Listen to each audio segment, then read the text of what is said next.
Welcome back to Trading Hour. Well, the sell-off as far as the broader end of the markets continues to accelerate. The small cap index is now down almost 1.6%. The Nifty continues to trade very flat, but with a slightly negative bias. Manish Jain, head of fund management from Centrum, joins us now to discuss market fundamentals and his top sectoral picks. Thank you so much for joining us, Manish. Would you at this point of time have a look at any of the cable and wiring companies? All of them are now cheaper by 15 to 20% since the start of the day. Yeah, this whole carnage, if I may use that term, in the last 1.5 months has been pretty unrelenting. And it's not just about one sector or the other, but if you do a very careful bottom-up sort of an analysis, then what I think you'll realize is that across sectors today, and specifically more so in the small cap genre, you will find a phenomenal number of companies that have all corrected anywhere between 30 to 40, maybe in some cases 50%, where the dent in earnings has not really been very significant. These have all now come down into what you call basically as a value zone, where you have anywhere between 10 to 20 P multiple on a one-year forward basis for companies that you're looking at, still confident about 20% plus sort of earnings growth from that perspective. So my sense over here is that this is a market which is not meant for panic. This is a market which is not meant to sit on the sidelines, but we are reaching a point where we are almost at the bottom end of the whole, bear rally. And the turnaround, in my view, is just around the corner. So take advantage of that situation and actually put in more money where your conviction is. Manish, so incrementally, where will you be allocating funds? Like I said, I wouldn't look at it more from a top-down perspective, but more have a bottom-up approach.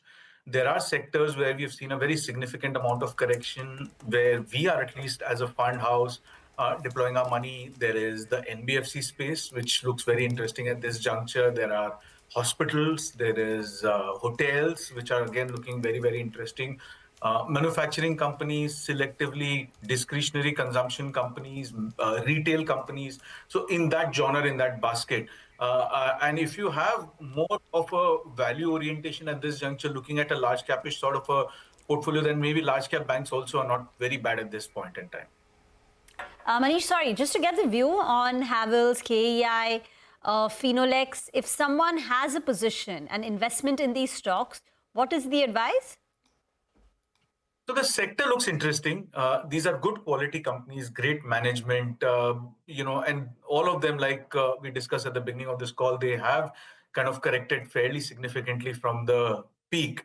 But from a 3-year perspective, the outlook kind of looks absolutely intact. So I would actually hold on to my positions, if not top it up. Understood. So you don't mind actually adding on to some of these names. So what do you do with a name like Ultratech or companies that have significant capex, especially in fast-growing sectors? Is that would you buy the dip over there as well? Cement at this moment, probably not, because there are more interesting ideas that are available in the market in the sectors that I outlined earlier. Where the risk reward is much more favorably inclined, where the stocks have gone down in a value zone. So if you look at the whole market very carefully, and if you scan the whole universe fairly carefully, I think the realization that will set is that there is a lot of money to be made at this juncture, provided we have a little bit of gut, a little bit of gumption, a little bit of conviction to back ourselves. Then there are stocks that are available at now in the small cap space, 10, 12 PE multiple, looking at 20 plus earnings growth at a peg of 0.5. I wouldn't necessarily want to bet incrementally big on cement sector at this juncture. Probably not, no. Do you want to tell us some of these small mid caps which are trading at 10, 20 times PE? So like I said, there are NBFCs that look very interesting. There are hospitals which are looking very, very interesting. There are hospitality stocks, particularly in the hotel space, which are looking very, very interesting. Some of these South-based real estate companies which are looking fairly interesting. So small and micro cap is a space where I'll go at this juncture, because the time to be defensive, in my view, is kind of completely over. Right? That defensive portfolio is kind of over. I think Q3 earnings was the bottom of it. Earnings growth will improve. There is a rate cut that has happened. I think the market stabilization is coming through now, and you will see Q1 onwards market starting to rally back again. So I think I'll prepare the portfolio with that orientation in mind. Manish, bold call, you're calling for the bottom as far as Q3 was concerned. Now, within financials, you said you do have a preference for NBFCs. Now, one space that's seen quite a bit of selling pressure has been the MFI space. Is that a space that you like? Would you add positions over there? And any sectors that you would like to avoid even at this point of time post-correction? Yeah, probably I wouldn't incrementally look at betting big on, say, something like a pharma.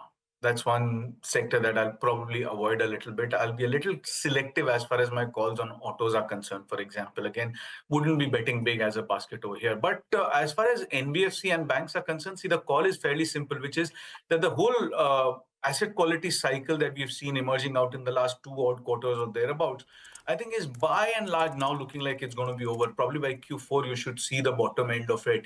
And Q1 onwards, you should start seeing improvement in asset quality coming through. So from that perspective, if you have, as an investor, 6 months sort of a patience to weather out the storm, I think it's a great time to build positions in the NBFC and in the large cap banking space, where we do expect a little bit of traction to come through in consumption and consequently in the overall credit growth because of the RBI rate cut.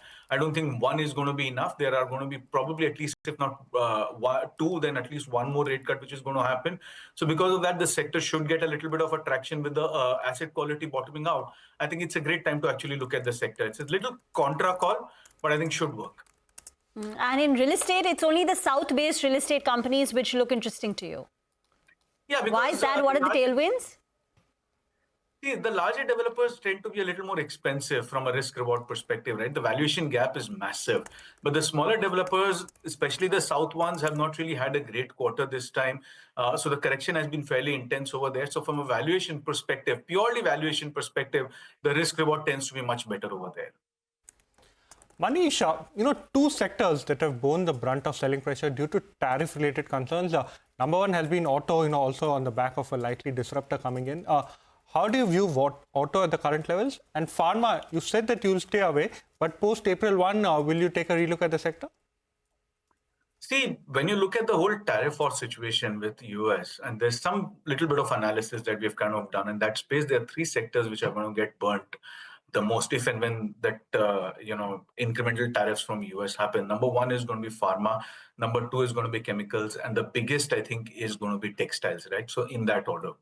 Now, from that perspective, and given the rally we have had in pharma, given the valuations where they are from a 2-year perspective, I think pharma is probably best avoided at this juncture, especially, like I said, when there are so many opportunities which are available in the market, not necessary to lean on pharma at this juncture. So that's how I'm looking at things. But other than that, I think autos, not as a basket. See, more from a disruption perspective, when you look at EV, I think it's going to be a long-drawn battle, and I'm assuming you're referring to the entry of Tesla eventually at a certain point of time. Then the point is EVs are a long way to go as far as disruption is concerned for a meaningful contribution to the bottom line perspective. Infrastructure still kind of continues to be a fairly bit of a challenge. EV is still never going to be your first car that you buy. It's always going to be a second, maybe third car that you'll buy. Because even in a city like Bombay, Delhi, charging infra is a huge problem. But having said that, if you get an interesting bet at this juncture, especially in the 4-wheeler space, maybe not 2-wheelers, I wouldn't really mind having a look at it with something that can be a little bit of a leaning towards, say, entry-level cars, maybe something that could be a leaning towards, the value segment. Right. The people who are salaried 12 lakhs of income and less, which can be target audience for that, I think that can be a great bet to have, especially given that the pipeline inventory has all cleared out in this current quarter. Thank you so much, Manish, for joining us and giving us your views on the markets as well as your fundamental picks, in terms of sectors especially. Time now for a short break. The management of Seagull India joins us to discuss their future outlook and more.